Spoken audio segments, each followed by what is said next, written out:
Wednesday morning அன்னைக்கு பாப்பாவுக்கு field trip இருந்தது. ஸோ மத்தியானம் லஞ்ச் ரொம்ப லைட்டாக போதும்னு சொல்லியிருந்தா. அதனால பிரெட் சாண்ட்விச்சும் கேக் வந்து லஞ்சுக்காக பேக் பண்ணிட்டேன். ஸ்நாக்ஸுக்கு கொஞ்சம் நேந்திரம் பழம், டேட்ஸ், அப்புறம் ஆரஞ்சு ஜூஸ். காலையில் பிரேக்ஃபாஸ்ட்டுக்கு சிறுகீரை பொரியலும் கொஞ்சம் சாம்பார் வச்சு சாப்பிட்டு போனான். ஸோ முந்திரி சட்னி எப்படி செய்கிறது அப்படின்னு நிறைய பேர் கேட்டிருந்தீங்க இல்லையா? கடாயில் கொஞ்சம் ஆயில் ஆட் பண்ணிக்கோங்க.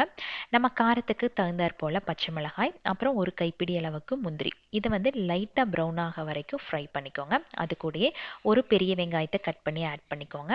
2 பல் பூண்டு, கொஞ்சமாக இஞ்சி, தேவையான அளவு உப்பு. நல்லா வதங்கினதுக்கப்புறம் அடுப்பை ஆஃப் பண்ணிக்கோங்க. ஆறுனதுக்கப்புறம் அளவாக தண்ணி ஊற்றி மிக்ஸி ஜாரில் நல்லா நைஸாக அரைச்சிக்கோங்க. முந்திரி பருப்பு ஆட் பண்ணுறங்காட்டி கண்டிப்பாக இந்த சட்னி நல்லா திக்கான கன்சிஸ்டன்சியில் தான் இருக்கும். ஸோ தண்ணி ஊற்றி முடிஞ்ச அளவுக்கு இட்லி தோசைக்கு எந்த பதத்திற்கு வேணுமோ அந்த அளவுக்கு நீங்கள் வந்து ஆட் பண்ணிவிட்டு கடைசியாக தாளித்து கொட்டிக்கோங்க. இது எல்லாத்துக்குமே செம்ம சைட் டிஷ்ஷாக இருக்கும். ட்ரை பண்ணி பாருங்கள்.